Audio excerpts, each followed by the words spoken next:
anything which is going to prick you or disturb your rhythm. What I wanted to say, sir, असल में कई वर्ष पूर्व भी देखा इस देश में, आज भी देख रहे हैं, जब बहुत बड़ी सत्ता आती है ना, तो कई ख्यालात आते हैं, कुछ अच्छे होते हैं और कुछ लगता है जिसको हम कहते हैं लोएस्ट हैंगिंग फ्रूट। मैं और मेरी कलीग, सीनियर कलीग जया जी, हम लोग बात कर रहे थे, इतने पावर का करोगे क्या? कम है क्या?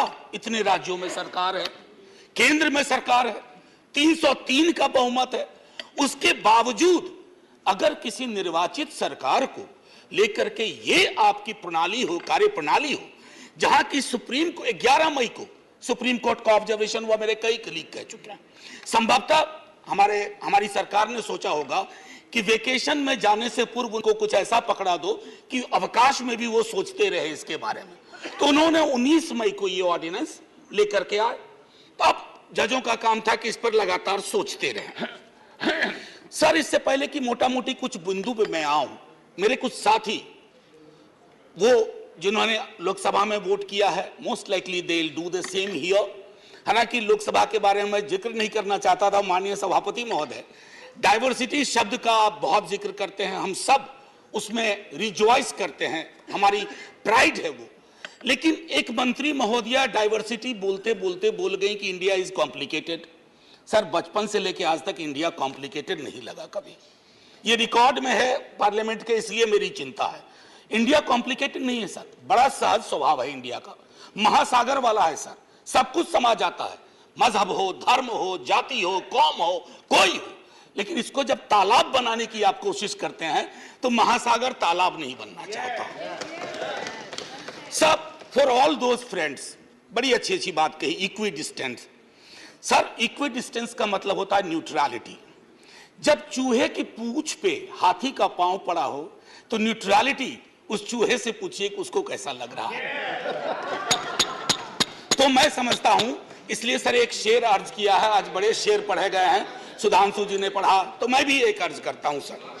ये पड़ोस के मुल्क से आया है, तुम तकल्लुफ को भी इखलास समझते हो फराज, तुम तकल्लुफ को भी इखलास, इखलास मतलब ट्रू फ्रेंडशिप, तुम तकल्लुफ को भी इखलास समझते हो फराज। दोस्त होता नहीं है हर कोई हाथ मिलाने वाला, आपकी पेशे नजर है जी। तो मैं ये कहना चाह रहा था sir, at a historical juncture, एक चीज और मुझे बड़ी अच्छी लगी उस दिन, हमारे माननीय गृह मंत्री जी ने जवाहरलाल नेहरू जी को कोट किया। एक पल को मुझको लगा कि इस शांतिवन में अस्थियां कसमसा गई होंगी, ये हुआ क्या, ये हुआ क्या। फिर अंबेडकर साहब को भी कोट किया, राजा जी को कोट किया, उन्होंने कन्हैयालाल मानिकलाल मुंशी को कोट नहीं किया, एचवी कामत को कोट नहीं किया, जो शायद ज्यादा उनके पक्ष में तर्क आ जाता।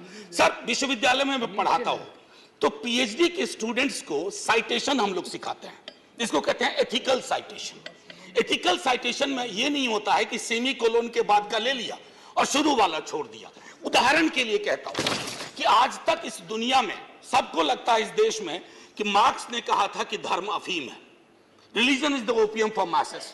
Sorry sir, the entire quote is religion is the sigh of the oppressed creature, the heart of a heartless world, and the soul of soulless condition. It is the opium of people. Sir, अब इसमें क्या किया हमने? सिर्फ opium वाला line निकाल लिया और मार्क्स को कह दिया कि धर्म विरोधी था। सर, मैं इसलिए कहता हूं साइटेशन बहुत इंपॉर्टेंट चीज है। बहरहाल जवाहरलाल जी की अस्थियों को मजा आया होगा, जहां तक मुझको लगता है शांतिवन में। सर, ये मूलतः मैं इसलिए नहीं कहता कि मैं बीजेपी के कार्यप्रणाली का विरोधी हूं सर, वो एक पॉलिटिकल रियलिटी है, हम भी एक पॉलिटिकल रियलिटी हैं। हम शत्रुता की जुबान से हमें एक दूसरे को संबोधन नहीं करना चाहिए, ना सदन में ना सदन के बाहर। साहब, हम इंडियन मुजाहिदीन नहीं है साहब, हम ईस्ट इंडिया कंपनी नहीं है, हम वो भारतवर्ष हैं जिसको महासागर मैंने कहा, और उस महासागर में आप भी हैं, हम भी हैं। हम और आप एक दूसरे की कीमत पर नहीं है। तो सर, मैं ये कहना चाहता था कि ये प्रतिगामी बिल है। सर, आपको घंटी नहीं बजाना पड़ेगा, मैं प्रॉमिस करता हूं, पक्का उसी में खत्म कर दूंगा। सर, प्रतिगामी मैंने क्यों कहा? दुनिया देख रही है कि हम कितना प्रोग्रेसिव लेजिस्लेशन ला रहे हैं। सर, ये मुझे जो चिंता इसमें ये हो रही है कि माननीय सर्वोच्च न्यायालय ने एक निर्णय दिया। सर कुछ सोच के दिया होगा ना। आप अक्सर कहते हैं कि नेहरू नहीं चाहते थे, अरे नेहरू 56 में नहीं चाहते थे, 67 वर्ष बीत गए हैं, हकीकत नहीं बदलती क्या? नेहरू के टाइम में हम सार्वजनिक क्षेत्रों में कितना ध्यान देते थे और आज हम बेचने पे ध्यान दे रहे हैं। ये फर्क आया है ना सर। चूंकि ये फर्क आया है तो हर हकीकत में फर्क होता है। 56 की दिल्ली और आज की दिल्ली वही नहीं है सर। सर मैं तो अरविंद केजरीवाल जी का बिल ही नहीं मानता हूं, दिल्ली गवर्नमेंट का बिल ही नहीं मानता हूं। मैं तो ये मानता हूं कि सर अगर ये प्रयोग सफल हुआ, अगर सांप ने रास्ता देख लिया, तो कल को उन पर भी गाज गिरेगी जो आज न्यूट्रलिटी और इक्विडिस्टेंट के नाम पर न जाने क्या क्या सोच रहे हैं। सर हम तब भी आपके साथ होंगे, ये तो गारंटी है सर, हमारे पास कोई विकल्प ही नहीं है। परेशान हताश लोगों के पक्ष में खड़ा होना। हम तो कश्मीर चल रहा था, उस वक्त आम आदमी पार्टी ने कोई और पोजीशन लिया था, आज उनको समझ में आ रहा होगा कि क्यों उस वक्त वो पोजीशन लिया। और आज मैं ये कह रहा हूं कि कल को किसी राज्य के साथ होगा, हम आपके साथ होंगे। सेपरेशन ऑफ पावर को लेकर के मेरे कई कलीग कह चुके हैं, मैं कुछ नहीं कहना चाहता, बस ये 3 चीज कहूंगा सर। अगर ब्यूरोक्रेट्स मिनिस्टर को उत्तरदायी नहीं है सर, ये अराजकता को जन्म नहीं देगी क्या? मैं दिल्ली की जनता, अगर मैं दिल्ली सरकार हूं, मैं दिल्ली की जनता के लिए उत्तरदायी हूं। जैसे राघव कह रहे थे, अगर कोई विसंगति कहीं आती है, एलजी साहब के पास जाऊं सर, वो चुनाव जीते। हालांकि मैं जानता हूं कि इस देश में गवर्नर्स और लेफ्टिनेंट गवर्नर्स की भूमिका में विस्तार हो गया, अब तो वो राज्यों के नाम बदल दे रहे हैं। सर आपकी मुस्कुराहट इंगित कर रही है कुछ।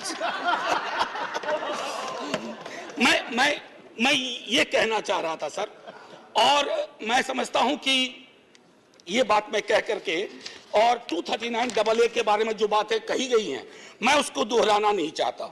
सिर्फ मैं एक चीज पे आऊंगा, कोरम। सर ये कमाल का कोरम हुआ, 3 में से 2 होंगे। मुख्यमंत्री बेचारा चेयरमैन है, बहुत अच्छी बात कही उन्होंने, चेयरमैन विदाउट चेयर। मुख्यमंत्री चेयरमैन है, वो अगर 2 मिनट लेट भी पहुंचेंगे तो कोरम डिसाइड कर लेगा क्या करना है दिल्ली के लिए।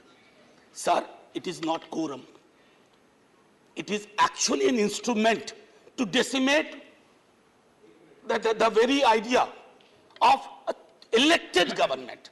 सर सर घंटी मत हो जाइए, केशव राव जी की श्रेणी में 1.5-2 मिनट और ले लूंगा। सर एक सोल डिस्क्रिशन का मामला आया है, सोल डिस्क्रिशन, और ये मैं आग्रह करूंगा माननीय गृह मंत्री जी से, हमारी महामहिम राष्ट्रपति के लिए भी जो संदर्भ आते हैं ना, to aid and advice of the cabinet और द मिनिस्ट्री, सर उनका भी सोल डिस्क्रिशन नहीं होता है। ये तो एक तरह से मुझे सोललेस डिस्क्रिशन दिख रहा है, आत्मा विहीन डिस्क्रिशन। सर ये उसमें नहीं फिट बैठता है। सर एक और चीज, मैं अभी कल गूगल कर रहा था सर, फेडरलिज्म पर 2 बहुत महत्वपूर्ण कोट मिले इंटरेस्टिंग लोगों की, एक चंद्रबाबू नायडू जी का, एक नवीन पटनायक जी का। वो कोट मैं पढ़ना नहीं चाहता हूं, बस मैं बता देना चाहता हूं। आखिरी सर, ये पेशे नजर तमाम लोगों के जो कहते हैं, अपील करते हैं कि साहब मदद करो इस बिल पे, तो दुष्यंत जी कह के गए थे कि उनकी अपील है कि हम उनकी मदद करें, चाकू की पसलियों से गुजारिश तो देखिए। सर ये चाकू पसलियों से कह रही है हमारी मदद करो। सर ये आसान मामला नहीं है। जय हिंद सर, जय Hind. Karim. Bigash is speaking, sir. Bigash, I was given the name. Bigash Bhattacharya. He is speaking for CPIM.